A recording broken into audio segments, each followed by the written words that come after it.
అసలు దానికి నలుగురిలో ఉన్నామని బుద్ధి కూడా లేదు. ఏందే ఎందుకలా చిరుపురులాడుతున్నావు?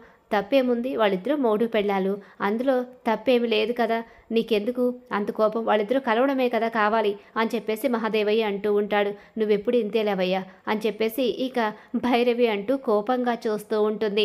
ఈలోగా ఇక కిడ్నాపర్ వచ్చేస్తాడు. కిడ్నాపర్ బ్రతికి ఉన్నాడని తెలుసుకోవాలి. ముగ్గురు షాక్ అయిపోతారు. ఇప్పుడు వీడి నుంచి ఇక సత్యని ఎలా కాపాడుకోవాలి అని ఆలోచించుకుంటూ ఉంటారు. ఈలోగా ఆల్కహాల్ తాగున్న సత్య వాడికి అడ్డంగా దొరికిపోతుంది. వాడు సత్యని తీసుకుని వెళ్ళిపోబోతూ ఉంటాడు. కిడ్నాపర్ సత్యం తీసుకు వెళ్ళిపోబోవడం స్నేహితులు చూసేస్తారు. ఇప్పుడు పరుగులు పెడుతూ వెళ్ళవలసింది మనం కాదు, సత్య కోసం వెళ్ళవలసింది క్రిష్. క్రిష్ వెళ్తేనే సత్యని కాపాడగలడు, అలాగే సత్య ప్రేమని కూడా తెలుసుకోగలడు. వాళ్ళిద్దరిని కలపడానికి కూడా ఇది ఒక అవకాశమేనేమో, అందుకే భగవంతుడు ఇలా ఈ అవకాశాన్ని కూడా ఇచ్చాడేమో అని చెప్పేసి అనుకుంటూ ఇక క్రిష్ దగ్గరకు వచ్చి సత్యని ఎవరో తీసుకుని పోతున్నారని చెప్పేసరికి గబగబా పరుగులు పెడుతూ క్రిష్ సత్యని కాపాడుకోవడానికి వెనకాలే వెళ్తాడు. వాళ్ళెవరు అసలు, సత్యని ఎవరు తీసుకువెళ్తున్నారు, ఇక్కడి దాకా ఎవరొచ్చారు అని చెప్పేసి అనుకుంటూ ఇక గబగబా కారు వేసుకుని వెళ్ళి ఎలా అయితే సత్యను కాపాడుకునే ప్రయత్నం చేస్తాడు. వాడిని చితకబాదుతాడు. ఏమనుకుంటున్నావురా, ఈ కృషిగాడి పెళ్ళం మీదే చేయి వేస్తావా? ఎంత ధైర్యం నీకు? అసలు నా భార్య సత్యని కిడ్నాప్ ఎందుకు చేసావు అని చెప్పి అనేసరికి, కిడ్నాపర్ అయితే నిజం చెప్పకుండా మమ్మల్ని క్షమించండి, మీలాంటి పెద్దవాళ్ళు డబ్బిస్తారని చెప్పి చేశాను అనేసి మాట దాటేసి అక్కడి నుంచి పారిపోతాడు. సత్యని కాపాడుకున్న క్రిష్ ఇక సత్యను చేపట్టుకుంటాడు. ఎందుకు క్రిష్ వెళ్ళిపోనివ్వలేకపోయావా?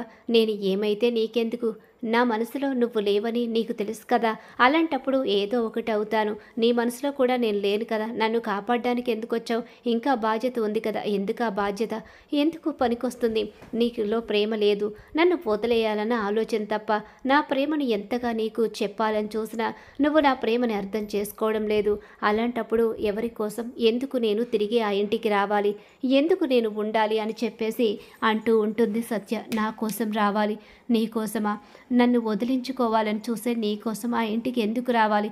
నా మనసు నిండా నువ్వు ఉన్నావని చెప్పినా నీకు అర్థం కావడం లేదు.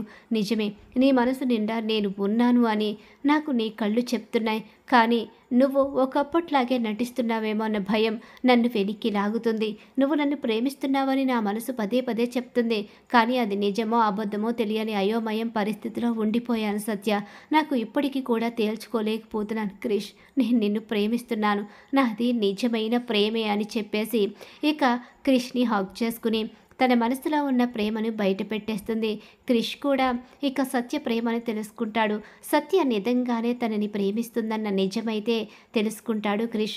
నిజంగా నువ్వు నన్ను ప్రేమిస్తున్నావని నాకు అర్థమవుతుంది సత్య. ఇంకెప్పుడు కూడా నిన్ను నేను వదులుకోను, ఎప్పటికీ నిన్ను వదులుకోవాలన్న ఆలోచన నా మనసులోకి కూడా రానివ్వను. నీకు దూరమై బ్రతకలేనని తెలుసు, కానీ నీ స్వేచ్ఛకి అడ్డుపడకూడదని, నీ స్వేచ్ఛని పాడు చేయకూడదని నేను నీకు దూరంగా బ్రతకాలి అనుకున్నాను. నువ్వు దూరం అవుతావు అనుకున్న క్షణం నుంచి ఇప్పటి వరకు మనశ్శాంతిగా నేను బ్రతకలేకపోతున్నాను. భయంతో, అలాగే జీవితం ఎటు వెళ్ళిపోతుందన్న బాధతో బ్రతుకుతున్నాను. ఇక నీ చెయ్యి వదలను, ఈ క్రిష్ని ఎప్పటికీ వదిలిపెట్టవు కదా అని చెప్పేసి అంటూ ఉంటాడు. ఇక క్రిష్ అయితే, లేదు క్రిష్, నువ్వు నా ప్రాణం, నిన్ను ఎప్పటికీ వదిలిపెట్టను, నీ చెయ్యిని వదిలిపెట్టను అని చెప్పేసి సత్య కూడా చెప్తుంది. అలా సత్య క్రిష్ ఇద్దరు కూడా భార్యాభర్తలుగా బంధాన్ని బలపరుచుకోవాలని నిర్ణయం అయితే తీసేసుకుంటారు. సత్య క్రిష్ ఒకరి ప్రేమని ఒకరు తెలుసుకుంటారు. క్రిష్ సత్య ప్రేమని అర్థం చేసుకుని సత్యతో కలిసి ఉండాలని చెప్పి నిర్ణయించుకుంటాడు. అలా సత్య క్రిష్ ఒకటవుతారు. రుద్ర వేసిన ప్లాన్ రివర్స్ అయిపోయి భైరవికి దిమ్మ తిరిగే షాక్ అయితే ఎదురవుతుంది. మరి రాబోయే కథలో ఖచ్చితంగా ఇలా అయితే జరగబోతుంది. ఇలా జరగాలని చెప్పేసి ఎవరైతే కోరుకుంటున్నారో వాళ్ళు మా వీడియోని తప్పకుండా లైక్ చేయండి. అలాగే సత్యభామ సీరియల్ అప్కమింగ్ ఎపిసోడ్స్ టీవీలో కన్నా ముందుగా చూడాలనుకుంటే మా ఛానల్ ఇప్పుడే సబ్స్క్రైబ్ చేసుకు పక్కన ఉన్న గంట సింబల్ ఆల్ మీద క్లిక్ చేయండి.